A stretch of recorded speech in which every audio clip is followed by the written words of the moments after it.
अस्सलामुअलैकुम दोस्तों, welcome back to my YouTube channel. उम्मीद करता हूँ कि आप लोग खैर व आफियत से होंगे और जहाँ कहीं भी होंगे खुश होंगे।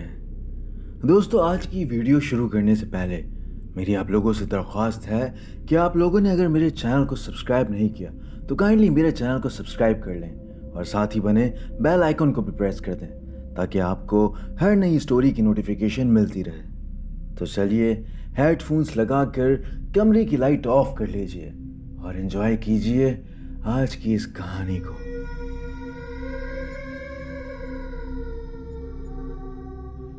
कहा जाता है कि बचपन में हमें सबसे ज्यादा खुशी नानी के घर जाने पे हुआ करती थी, लेकिन अगर वही नानी का घर पुरस्रार या आसेबज़दा हो तो फिर।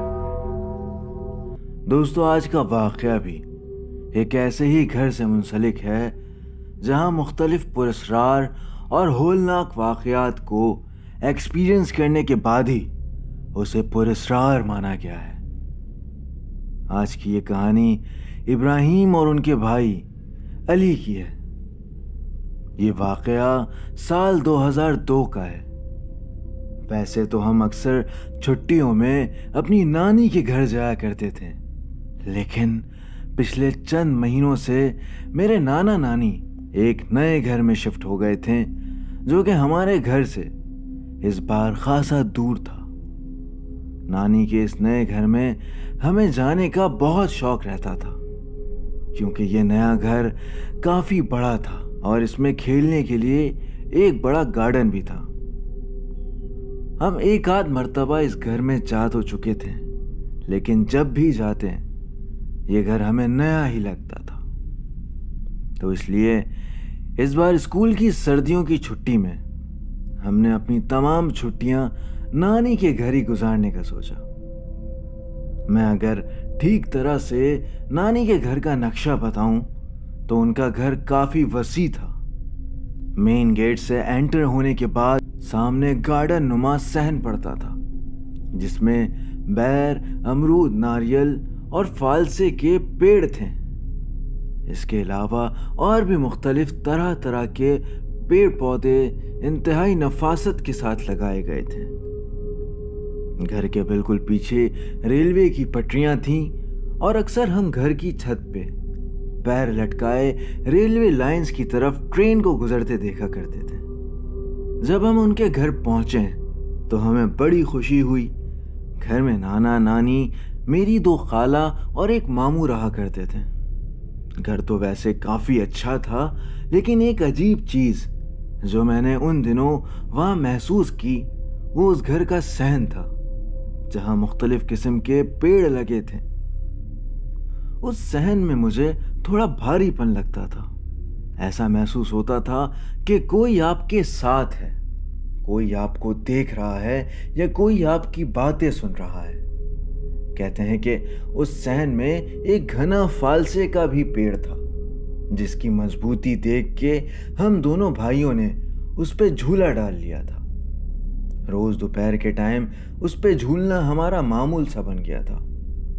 बताते हैं कि वो फालसे का दरख्त इतना घना था कि उसकी शाखें छत तक जाकर छत के एक खास हिस्से को अपनी आगोश में लिया करती थी।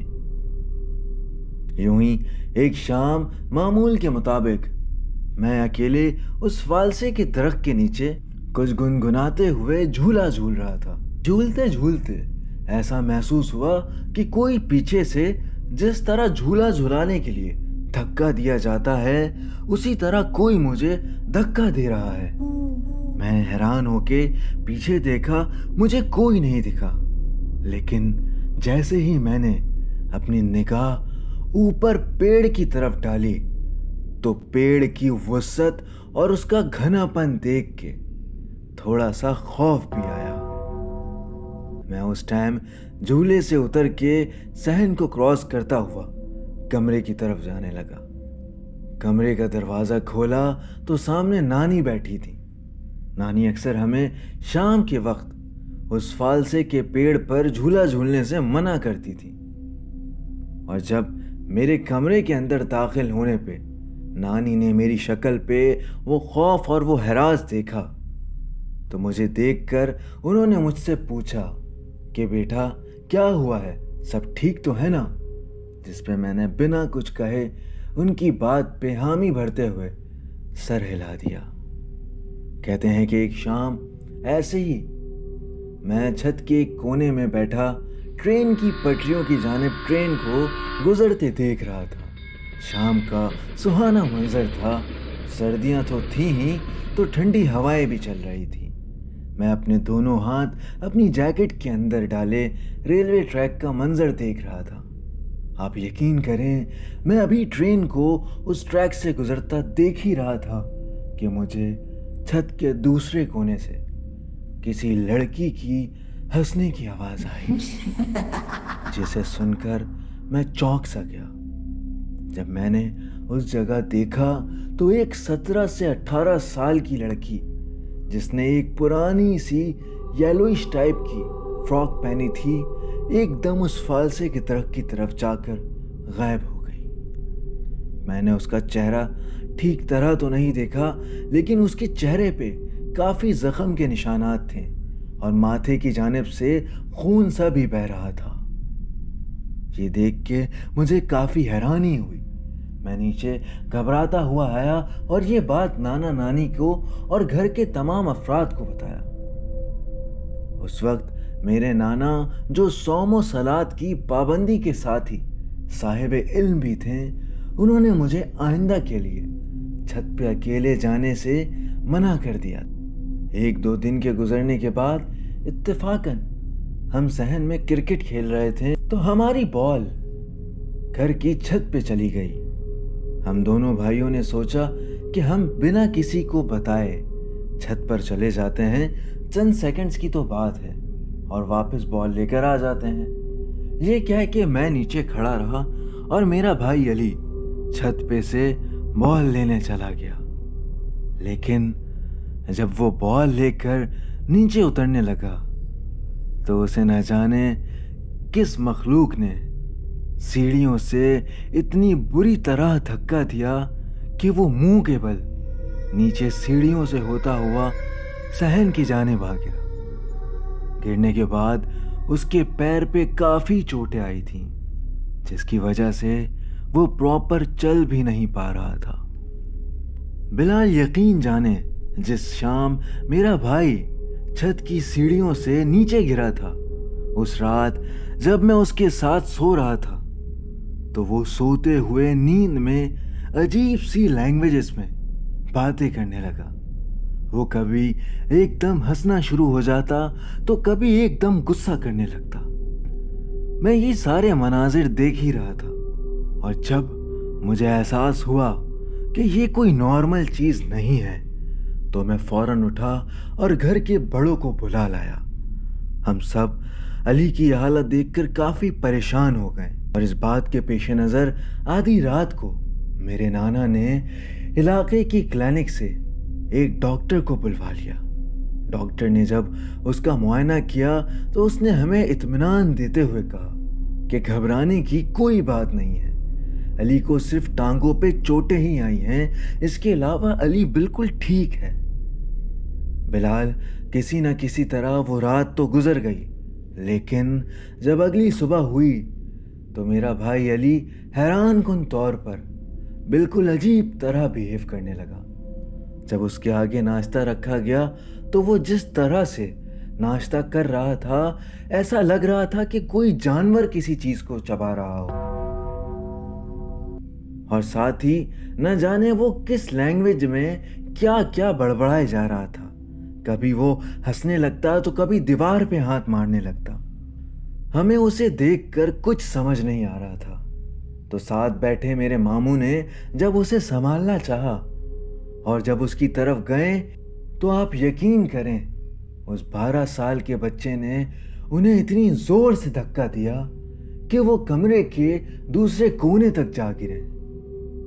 ये सारा माजरा देखने के बाद मेरे नाना काफी हद तक इस बात को भांप चुके थे कि कुछ न कुछ तो गड़बड़ जरूर है। उन्होंने उस वक्त उस पे दम वगैरह किया, जिससे वो थोड़ी ही देर में سو گیا۔ کہتے ہیں کہ اگلے روز شام کو ہم سب لانج میں بیٹھے چائے پی رہے تھے تو ہم سب کو علی کا خیال آیا کہ وہ آخر کہاں ہے۔ عموماً علی ہم سب کے ساتھ ہی یا ہمارے آس پاس ہوتا تھا۔ جب وہ ہمیں اس ٹائم ہمارے آس پاس نہیں دکھا تو میں اسے ڈھونڈنے کے لیے کمرے کی جانب گیا تو وہ مجھے کمرے کی طرف بھی نہ ملا۔ پورا گھر دیکھنے کے بعد ہمیں جب علی نہیں ملا تو اس وقت اچانک میرے نانا کو محسوس ہوا کہ چھت کی طرف سے کسی کی زور زور سے ہنسنے کی آواز آ رہی ہے۔ ہم سب ان کے کہنے پہ جب چھت پہ پہنچے تو ہم نے دیکھا کہ میرا بھائی علی چھت کے ٹھیک اسی کونے پہ جہاں فالسے کا درخت تھا وہاں ایک لڑکی، آپ اسے چڑیل کہہ لیں یا بھوت، وہ جو کوئی بھی تھی، علی اس کے ساتھ ہنس ہنس کے باتیں کر رہا تھا، لیکن اس کی لینگویج کون سی تھی، وہ کیا بول رہا تھا، کچھ سمجھ نہیں آ رہا تھا۔ وہ جس طرح گھٹنوں کے بل بیٹھا تھا ایسا لگ رہا تھا کہ کوئی جانور بیٹھا ہے۔ خیر اس وقت میرے نانا نے اسی جگہ کھڑے ہو کر مختلف آیاتوں کی تلاوت کرنا شروع کر دی اور ساتھ ہی اس چڑیل سے کہا کہ ہمارے بچے کا پیچھا چھوڑ دے اور یہاں سے چلی جا۔ ان کا صرف اتنا کہنا ہی تھا کہ وہ زور سے ہنستی ہوئی ایک دم اچھل کر اس فالسے کے درخت میں کود گئی اور ایسے غائب ہوئی کہ جیسے وہاں کوئی تھا ہی نہیں۔ بلال یہ سارا منظر ہم سب چھت پہ کھڑے ایک کونے سے دیکھ رہے تھے۔ نانا آگے بڑھ کر جب علی کو لے کر آئے تو علی کافی گھبرایا ہوا تھا۔ اسے نہیں پتا تھا کہ اس کے ساتھ کیا ہوا ہے، وہ اس وقت بس روئے جا رہا تھا۔